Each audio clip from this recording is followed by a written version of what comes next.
kembali lagi bersama saya Fitria Oktardina dengan NIM 2523130066.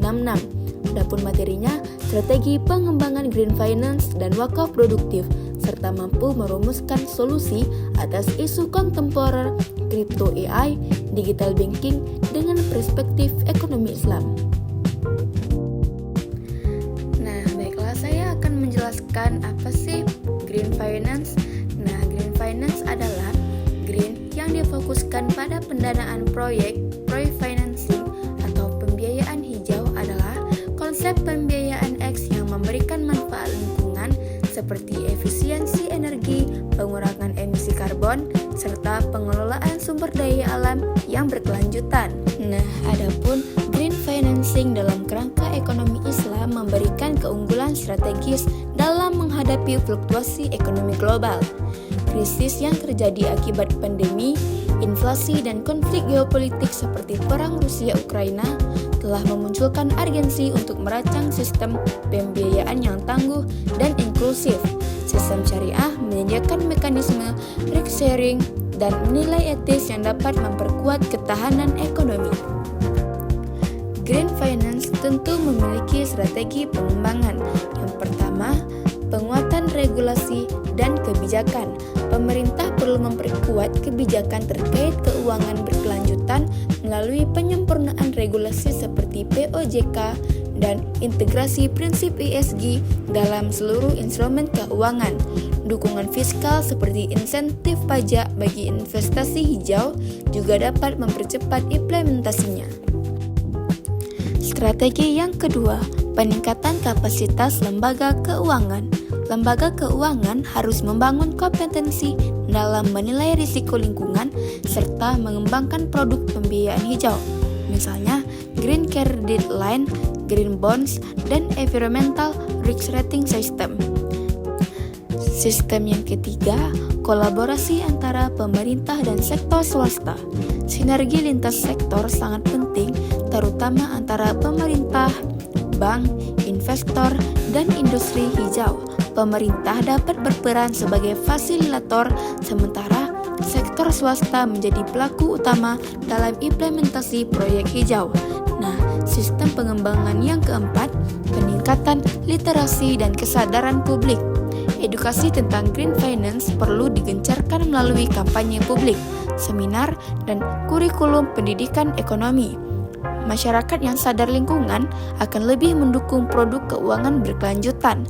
Adapun sistem yang keempat, pemanfaatan teknologi digital. Digitalisasi keuangan melalui vintage dapat menjadi alat penting untuk memperluas akses terhadap pembiayaan hijau. Misalnya dengan menciptakan platform investasi hijau berbasis blockchain yang transparan dan efisien. Itulah beberapa strategi pengembangan green finance di Indonesia. Nah, baiklah, kita sudah sampai di materi yang kedua. Ada wakaf produktif dan strategi pengembangan wakaf produktif. Menurut istilah syara secara umum, pengertian wakaf adalah sebuah pemberian baik berupa barang atau harta berharga yang pelaksanaannya dilakukan dengan jalan menahan pemilikan asal-asibul asli, kemudian menjadikan manfaatnya berlaku umum.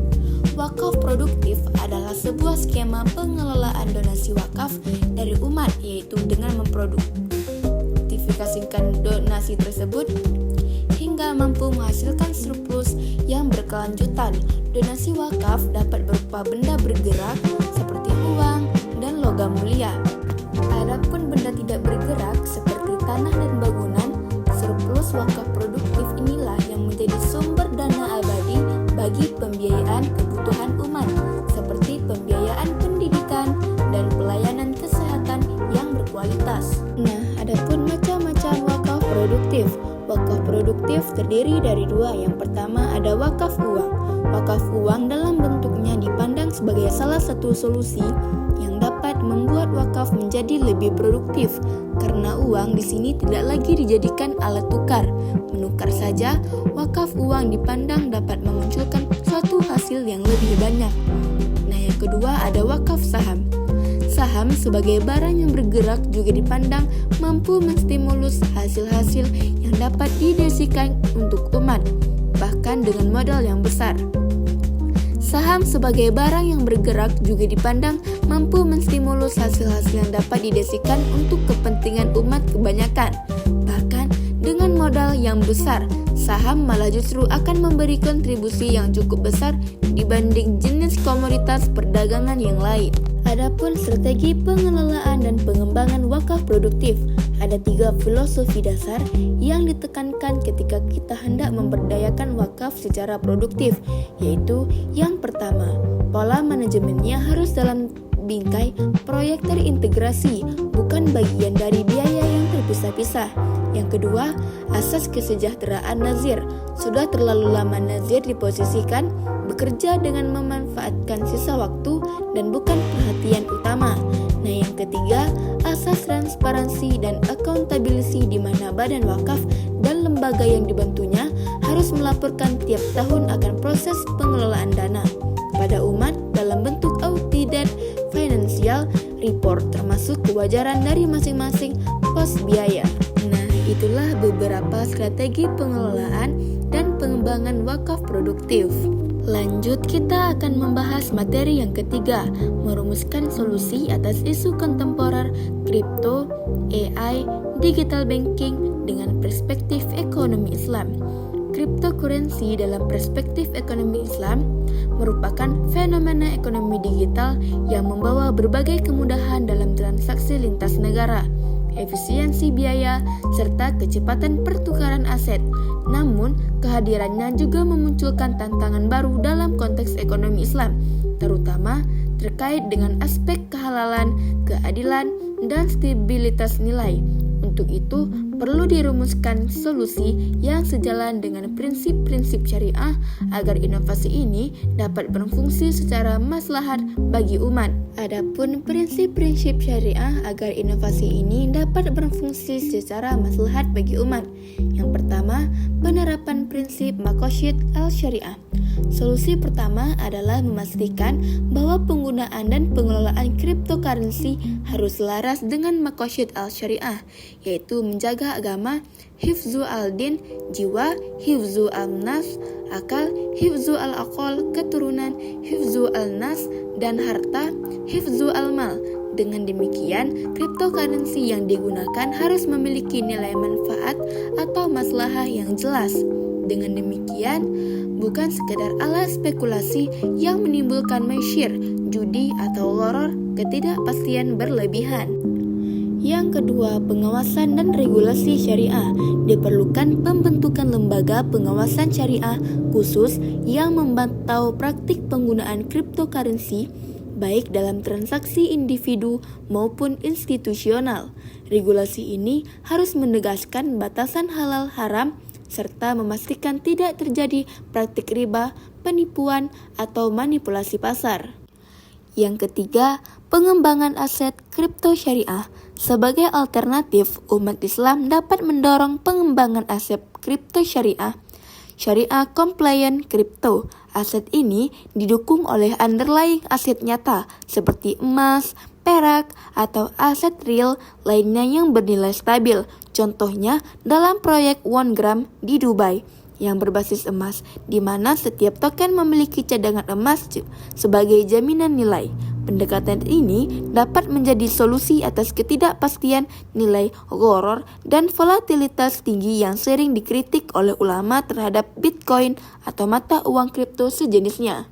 Poin yang keempat, edukasi dan literasi ekonomi syariah digital. Solusi berikutnya adalah memperkuat literasi masyarakat muslim mengenai teknologi blockchain dan prinsip ekonomi Islam. Banyak pengguna kripto tidak memahami aspek syariah yang harus dijaga.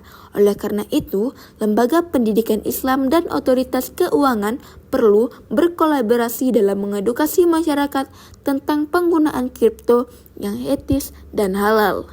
Poin yang kelima, integrasi blockchain dalam keuangan syariah. Teknologi blockchain sebagai dasar dari cryptocurrency justru memiliki potensi besar untuk diterapkan dalam keuangan syariah. Sistem ini menawarkan transparansi, keadilan, dan sistem efisiensi dalam pencatatan transaksi. Jika digunakan dengan benar, blockchain dapat digunakan dengan memperkuat kepercayaan publik terhadap sistem ekonomi Islam, misalnya untuk pengelolaan zakat, wakaf, dan distribusi dana sosial. Lanjut ke materi berikutnya, Artificial Intelligence AI dalam sistem ekonomi Islam. Kecerdasan buatan Artificial Intelligence AI adalah cabang dari ilmu komputer yang dirancang untuk menciptakan sistem yang mampu meniru kecerdasan manusia, termasuk kemampuan belajar, bernalar, mengenali pola, serta membuat keputusan secara otomatis.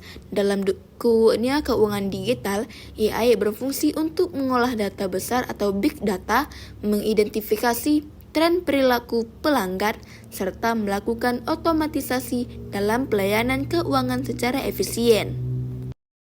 Dari perspektif hukum ekonomi syariah, kecerdasan buatan harus beroperasi dalam batas prinsip-prinsip syariah, seperti kehalalan, keadilan, amanah, mengharuskan kecerdasan buatan tidak diskriminatif dan menjaga kerahasiaan data nasabah.